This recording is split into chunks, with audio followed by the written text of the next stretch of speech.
Hello, it's great to be together once again. I hope everything is going well with you. You've probably heard about the infamous and mysterious Bermuda Triangle. This is an incredibly fascinating area that draws the attention of many, including paranormal investigators, researchers from various fields, and especially curious people like you and me, who are intrigued by the mysteries of our world. In today's video, you'll discover more about the extraordinary and controversial region known as the Bermuda Triangle. You'll also hear the story of a pilot named Bruce Gernon, who managed to escape this notorious area. Don't go anywhere. This part of the ocean is extremely dangerous, as numerous aircraft and ships have mysteriously vanished there. These stories are not recent. They overflow with mystery and fiction, filled with fantastic tales about what might be hidden in this captivating region. To better understand its location and extent, let's imagine an invisible triangular area with key points at each corner. The first reference point is Miami, USA, which you've likely heard of. The second is San Juan, Puerto Rico, and the third is the Bermuda Islands, which give the region its name. Bermuda is a territory that belongs to the British Overseas Territories, a group of regions that haven't gained independence from the British Empire but enjoy internal autonomy, even though the UK still controls certain matters, such as defense and foreign relations. Like the triangle itself, Bermuda is located in the northwestern Atlantic Ocean, covering an area of over 1.5 million square kilometers. The mysterious reputation surrounding this area has existed for centuries. Indeed, many ships and aircraft have disappeared here without a trace over time. It's impossible to pinpoint exactly how many have gone missing, as many of the sources are quite old and not always reliable. Since the 19th century, it's estimated that several dozen ships and planes have vanished in this area. For context, here's the account of the first flight that disappeared in the Bermuda Triangle. The date was December 5, 1945. A sunny day with favorable flying conditions. On that day, 14 U.S. Navy men left Fort Lauderdale, Florida, in 5 TBM Avenger planes. Their mission was straightforward, a routine training flight covering 300 kilometers eastward, then 75 kilometers northward, before returning to base. The squadron was led by flight instructor Lieutenant Charles Taylor, who became disoriented during the flight. One important point to note is that air navigation in 1945 was vastly different from today. Pilots flying over the ocean had to rely heavily on their compasses and calculate the time and speed of their flight to maintain their course. This was no easy task, especially since Taylor's plane had malfunctioning compasses.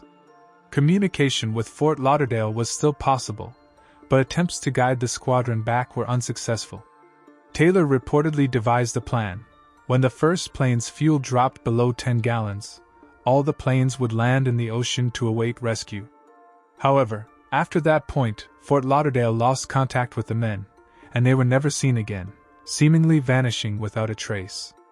In the 1974 book The Bermuda Triangle by American author Charles Berlitz, it's documented that the U.S. Navy sent a rescue plane, the Martin Mariner, with 13 crew members to find Flight 19. Unfortunately, this plane also disappeared in the region, leaving no trace. Nearly 20 years later, in 1964, an American journalist named Vincent Gaddis revisited the incident in an article for Argosy magazine, where he famously coined the term, Bermuda Triangle, to describe this ominous area. From that point on, this location and its mysteries began to gain fame not only in North America but around the world. The area became utterly captivating, and curiosity about its stories captured the public's imagination, leading to the creation of countless legends and fantastic theories. This region draws interest from many different fields, including science fiction, fantasy, occultism, geography, oceanography, climatology, and more. As a result, a single topic can captivate everyone from writers and occultists to scientists from various disciplines. This is certainly intriguing, as it generates theories that branch out into numerous interpretations. For example, one interesting legend, though lacking any scientific or historical evidence, claims that the Bermuda Triangle is somehow connected to the lost city of Atlantis.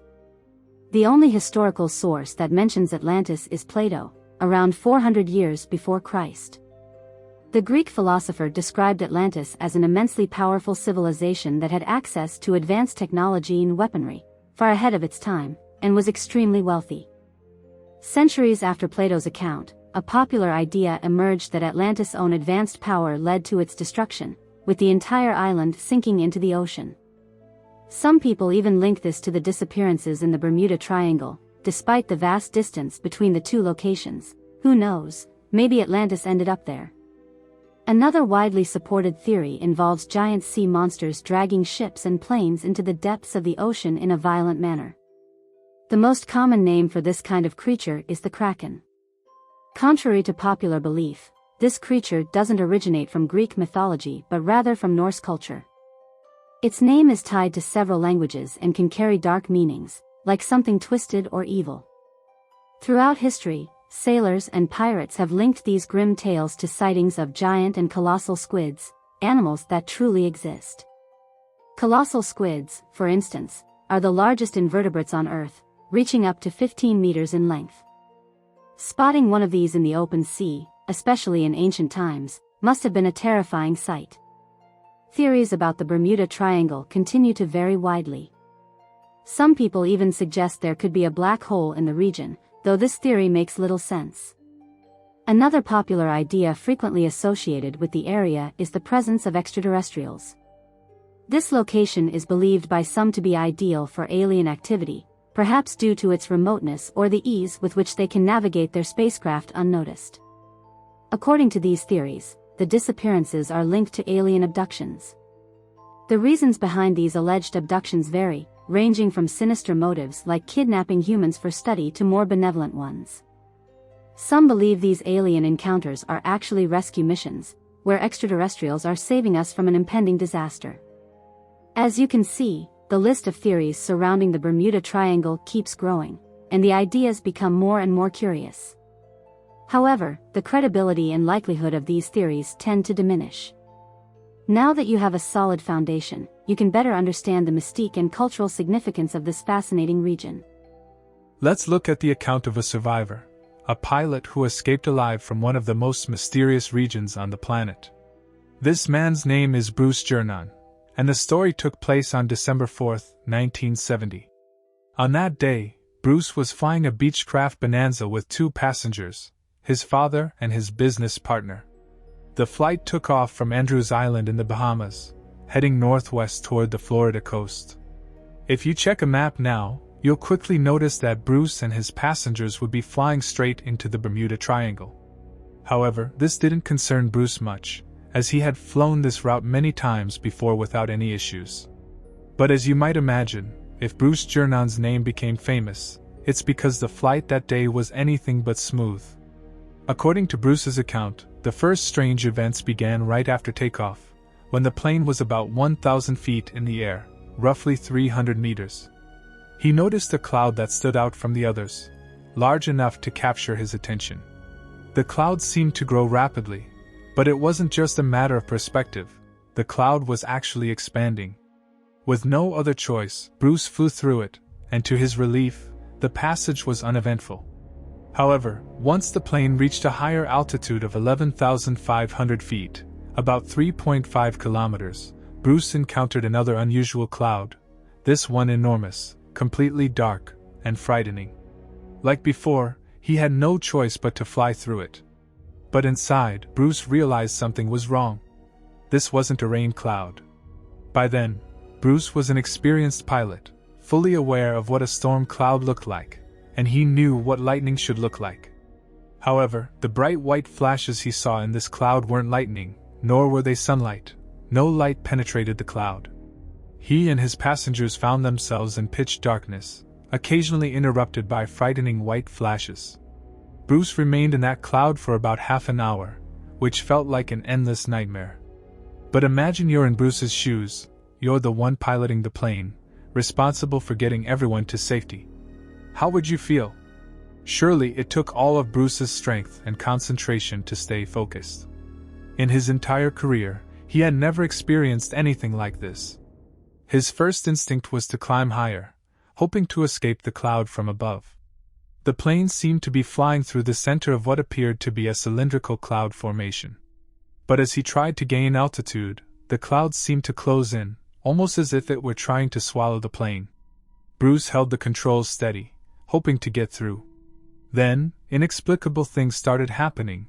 His navigation instruments malfunctioned, and his compass began spinning counterclockwise. What happened next was even more terrifying.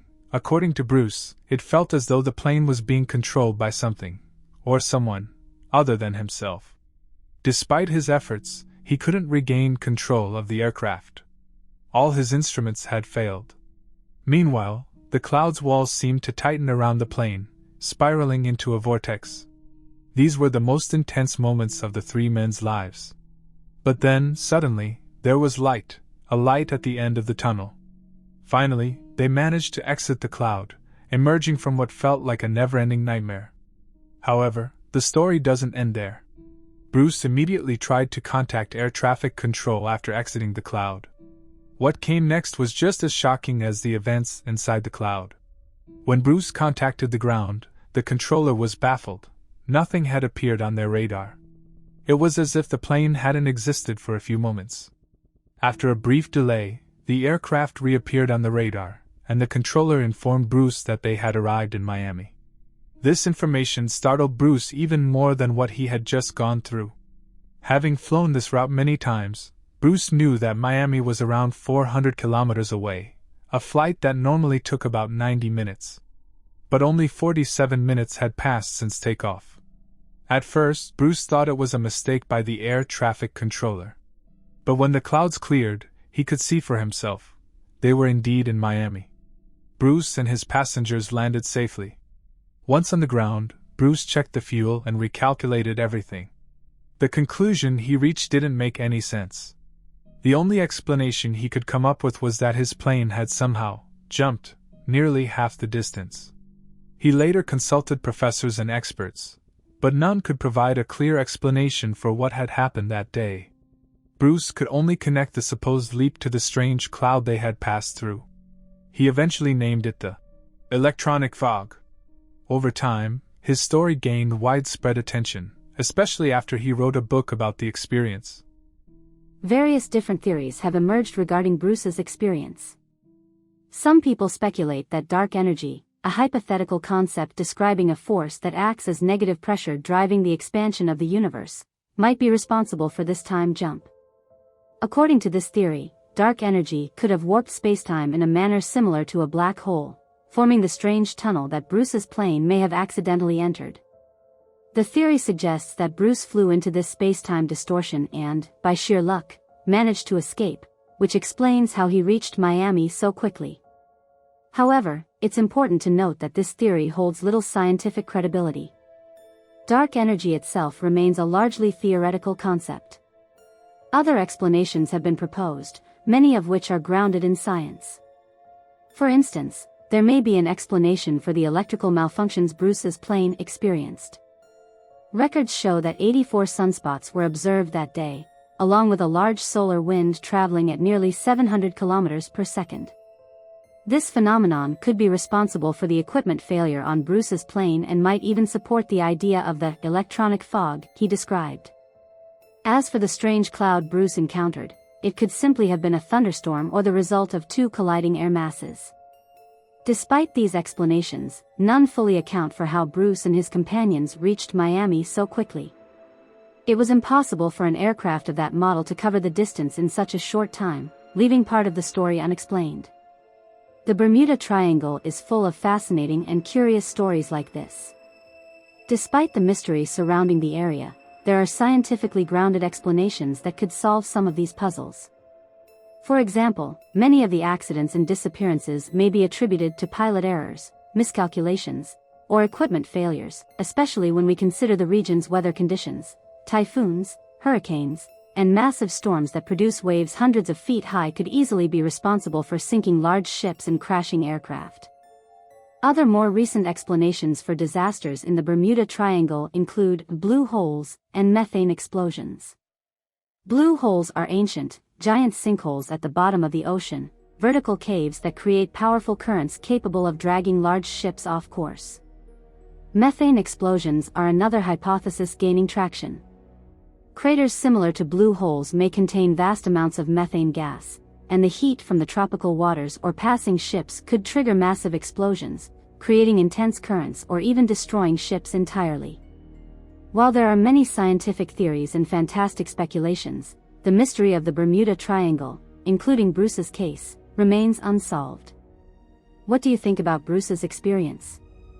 What might explain the disappearances in the Bermuda Triangle? We'd love to hear your thoughts. Thank you so much for joining us, and we'll see you in the next video.